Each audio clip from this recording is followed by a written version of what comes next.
bienvenue. Aujourd'hui, on va parler d'un truc que tout le monde connaît, faire la vaisselle. Enfin, plus précisément, le nettoyage d'une vieille marmite noire. Ah oui, ça paraît banal, hein? Exactement. Et pourtant, figurez-vous que dans un texte qui s'appelle « Ma conversation avec la marmite noire », Christian Lisangola il transforme ce moment, trivial quoi, en une vraie réflexion profonde. C'est ça, c'est tiré de son blog, une sorte de méditation personnelle assez étonnante en fait. Et le point de départ, c'est cette marmite noire. Oui, et sa couleur est cruciale. Le noir, ça veut dire opacité. Comment savoir si c'est vraiment propre quand on ne voit pas bien? C'est ce manque de visibilité en fait qui lance toute sa pensée. Hmm. Ce n'est plus juste une question de propreté, mais de perception, de certitude. Et c'est là que ça coince pour lui. Il frotte, il insiste, mais le doute s'installe. Et ça mène à cette question toute simple, mais vertigineuse. Laquelle? Et si je travaillais en vain? Et paf, on sort de la cuisine. Exactement. Notre objectif aujourd'hui, c'est d'explorer ensemble comment cette marmite devient une sorte de symbole pour comprendre l'incertitude, nos relations avec les autres et même qui on est au fond. Oui, décortiquons ça. C'est un super exemple de comment le quotidien, si on y regarde bien, peut ouvrir sur des questions philosophiques carrément. Alors, revenons à ce moment précis. Devant l'évier, Lisangola décrit bien cette lutte. Très bien. Ce n'est pas juste frotter mécaniquement. Non, il y a cette angoisse derrière, la peur de laisser une trace, là, invisible, cachée par le noir. Et du coup, il redouble d'efforts. Oui, il force, mais sans savoir si ça sert à quelque chose. C'est presque comme se battre contre un fantôme, quoi. Et cet acharnement est intéressant, non? Ah oui, comme il n'a pas de retour visuel clair, il compense. Il met plus d'énergie, il devient hyper méticuleux, presque obsessionnel. On sent l'épuisement qui pourrait arriver. Tout à fait. Un effort intense, mais dans le doute total. Et puis, l'histoire prend un tournant assez fou. Il ne frotte plus seulement, Non, il se met à parler à la marmite. voilà, c'est là que ça devient vraiment singulier, presque onirique. L'objet prend vie. C'est une personnification très forte. La marmite devient un personnage qui lui parle. Elle lui dit « Christian, soulève-moi et regarde de plus près. Et il le fait. » Oui. Il obéit, il regarde sous un autre angle et, surprise, il voit des traces qu'il n'avait pas vues. Ah, donc il se dit « j'ai mal fait mon boulot ». Au début, oui. Il pense qu'il doit frotter encore plus fort, être plus rigoureux. Mais la marmite ne s'arrête pas là. Si, elle devient plus... Plus taquine, oui. Presque ironique. Elle sème le doute, mais plus profondément. Comment ça? Elle lui lance. « Es-tu sûr qu'il faut continuer ?» Et là, elle introduit l'ambiguïté totale. « Peut-être que ce que tu essayes d'effacer fait partie de moi depuis toujours. Ah, le coup de grâce. » Carrément. Est-ce de la saleté qu'il peut enlever, ou une marque du temps, une cicatrice indélébile? Son effort est-il nécessaire ou complètement vain? Ouch. Et elle conclut.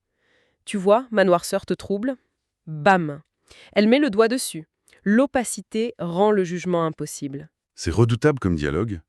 Ça le force à s'arrêter, à voir le problème en face. Cette incertitude radicale. Il réalise que comme il ne peut pas savoir si c'est propre, il dépense une énergie folle. Peut-être pour rien. C'est un dilemme insoluble en fait. Exactement. Soit c'est propre et il s'épuise pour rien, soit les marques sont là pour de bon et il s'épuise aussi pour rien. C'est vraiment le pivot du texte, ce moment. On sent que ça va plus loin que la vaisselle. Tout à fait. Et c'est là que ça devient fascinant, cette transition qu'il fait. Oui, ça se fait naturellement dans son esprit. L'expérience très concrète, frustrante même, avec la marmite, hop, ça devient une clé pour lire autre chose. Les relations humaines. C'est ça. Il trouve que l'opacité de la marmite, ça ressemble étrangement à l'opacité de certaines personnes. Ah oui. Comment il développe cette métaphore? Quel parallèle il fait? Il voit plusieurs cas de figure. D'abord, les gens qui, comme la marmite, nous laissent dans le flou. Leurs intentions, leurs sentiments, on ne sait jamais vraiment. Et face à eux, on est là à essayer de nettoyer des problèmes imaginaires, à chercher une approbation qui ne vient pas. On investit. Énormément. Émotionnellement, mentalement. Sans savoir si c'est justifié, si ça sert à quelque chose. C'est de l'énergie dépensée dans le vide, face à une noirceur qu'on ne peut pas déchiffrer. C'est l'image de pédaler dans la semoule, quoi. On interprète tout, chaque silence, chaque mot. Exactement. Comme lui qui scrutait sa marmite. Et ça épuise, forcément. Et il y a un autre type de personne qu'il évoque. Oui, et c'est peut-être encore plus troublant. Ceux qui ne disent rien quand ils sont blessés ou pas contents. Ah oui. De l'extérieur, on voit rien. Tout semble aller bien. Mais dedans, les rancœurs, les non-dits s'accumulent, comme des marques invisibles. Et nous, on continue comme si de rien n'était. C'est ça. On interagit sans voir les blessures cachées, qui minent la relation. On croit la surface propre, alors qu'en fait, elle est pleine de marques, mais on les voit pas. Ces marques invisibles, l'image est très forte. On peut blesser sans le savoir, juste par manque de communication claire. Tout à fait. Que l'opacité soit volontaire ou que ce soit un silence blessé, au final, l'autre est dans l'incertitude. Il fait des efforts peut-être inutiles. On est face à un mur, une sorte de noirceur relationnelle. L'investissement devient risqué, potentiellement vain. Oui, l'énergie qu'on met se heurte à cette opacité qui nous empêche de comprendre la situation, de savoir si on agit bien. On navigue à vue dans le brouillard. D'accord. Et face à cette prise de conscience, à cette métaphore qui prend forme, il s'arrête pas là, Lisongola. Il se demande, alors que faire? Oui, et sa réponse est intéressante. Il ne pointe pas juste du doigt les marmites noires autour de lui, les autres. Il retourne la question vers lui-même. C'est-à-dire, Il fait un pas vers l'introspection. Il se dit que le problème, ce n'est pas toujours l'autre, son opacité. Parfois, ça vient de nous, de notre regard, de notre propre fonctionnement. comment ça? Quels aspects de nous-mêmes il interroge? Par exemple, notre propre exigence. Est-ce qu'on n'est pas parfois trop obsédé par la perfection, à vouloir tout nettoyer, tout lisser dans nos actions, dans nos relations? Cette tendance pourrait nous pousser à nous acharner pour rien, à vouloir effacer des tâches qui n'ont pas besoin de l'être ou qui ne peuvent pas l'être. Et on s'épuise dans des relations, des situations qui, de toute façon, ne seront jamais parfaitement claires comme on le voudrait. Donc on s'épuiserait à cause de notre propre incapacité à accepter l'imperfection, l'ambiguïté, victime de nos propres attentes irréalistes. C'est une partie de l'idée, oui. On projette notre besoin de contrôle sur une réalité qui est souvent plus complexe, plus nuancée. Et puis il va encore plus loin. Il ose poser la question qui inverse tout. Ah bon? Laquelle? Je sens le truc qui déstabilise. Il demande cash. Et si des fois c'était nous, la marmite noire? Ah oui? Si c'était nous qui étions difficiles à lire, opaques, laissant les autres dans le flou, sans arriver à communiquer clairement ce qu'on ressent, qu'est-ce que ça fait de se voir soi-même comme le problème d'opacité pour les autres? Ah ouais, effectivement, ça change tout. On n'est plus la victime de l'opacité des autres, on pourrait être l'agent. C'est une sacrée invitation à l'humilité, ça. Et à l'introspection. Exactement. Et ça continue, logiquement, il se demande « Mais pourquoi cette histoire de marmite résonne si fort en moi? Pourquoi j'entends ce qu'elle me dit ?» Bonne question. Il constate « Tout le monde ne voit pas ce que je vois. Pour d'autres, ce serait juste une marmite sale, point. » Qu'est-ce qui, en lui, rend cette conversation possible? Et quelle piste il donne?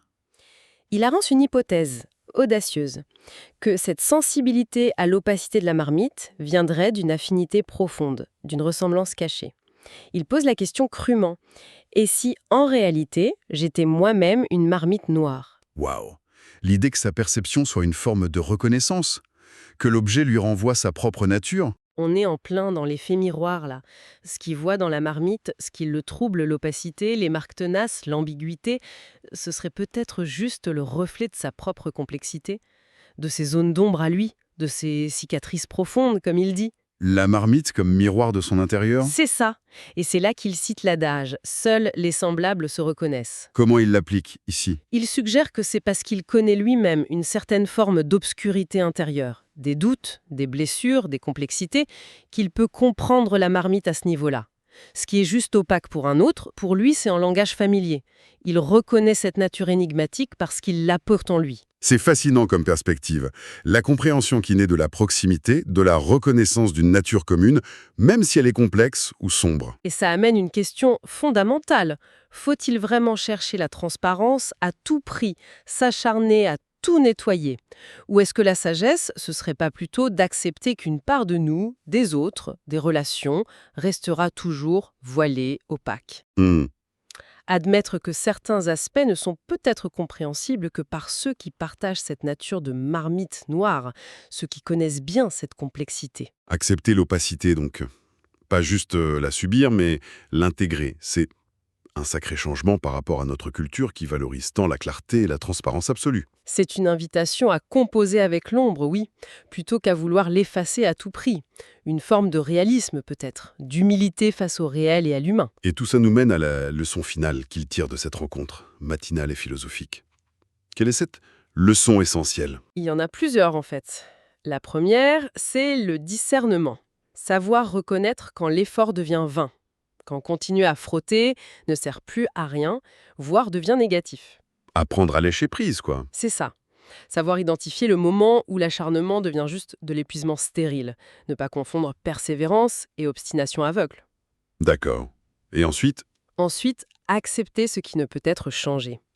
Certaines tâches, les défauts, les blessures, les traits de caractère ancrés chez soi, chez l'autre, on ne peut pas les effacer. Il faut apprendre à vivre avec. Mhm. Intégrer cette part d'ombre ou d'imperfection. Voilà. Trouver la paix non pas dans la perfection, mais en composant avec l'imperfection. Une forme d'acceptation du réel avec ses cicatrices. Et le troisième point, le plus crucial peut-être, l'honnêteté envers soi-même. Ah, Et conclut là-dessus. Sans une connaissance lucide de soi, de ses motivations, de ses propres tâches, de ses zones d'ombre, on risque de passer sa vie à nettoyer des tâches qui n'ont jamais existé. c'est fort, ça. S'épuiser dans des combats imaginaires. Exactement.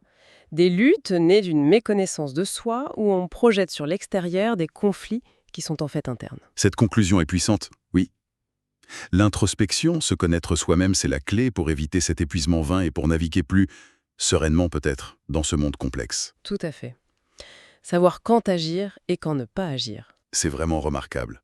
De voir comment une situation aussi banale, laver une marmite, peut soulever autant de questions profondes, universelles. Absolument. La perception, les limites de nos efforts, l'incertitude, l'ambiguïté, l'introspection, tout ça à partir d'un objet du quotidien. Ça montre bien que la profondeur est souvent là où on ne l'attend pas. C'est clair qu'on ne regardera plus jamais une vieille marmite noire pareille après ça. Pour finir, j'aimerais lancer une dernière petite idée pour prolonger un peu. Oui? Allez-y. L'Isangola nous invite à savoir quand arrêter de frotter, à accepter certaines tâches. C'est déjà énorme. Mais est-ce qu'on pourrait aller un cran plus loin? C'est-à-dire? Plutôt que de juste accepter l'opacité, l'imperfection, un peu comme une fatalité, est-ce qu'on ne pourrait pas y trouver une valeur? Je me demande si la vraie maturité, ce n'est pas seulement d'apprendre à naviguer avec l'opacité, la nôtre, celle des autres, mais aussi de reconnaître et peut-être même d'apprécier la richesse, la profondeur, la singularité qui peuvent se trouver justement dans ce qui n'est pas lisse, parfait, transparent. Intéressant. Trouver de la beauté ou du sens, non pas malgré les tâches et l'obscurité, mais peut-être grâce à elles, grâce à la complexité qu'elles révèlent. Qu'en pensez-vous? C'est peut-être pousser le bouchon un peu loin. Non, pas du tout. C'est une très belle perspective pour conclure. Ça invite à réévaluer nos valeurs, à ne plus opposer systématiquement la lumière et l'ombre, mais à chercher la valeur dans leur dialogue, dans leur coexistence. C'est une question qui mérite vraiment qu'on y réfléchisse bien après notre conversation.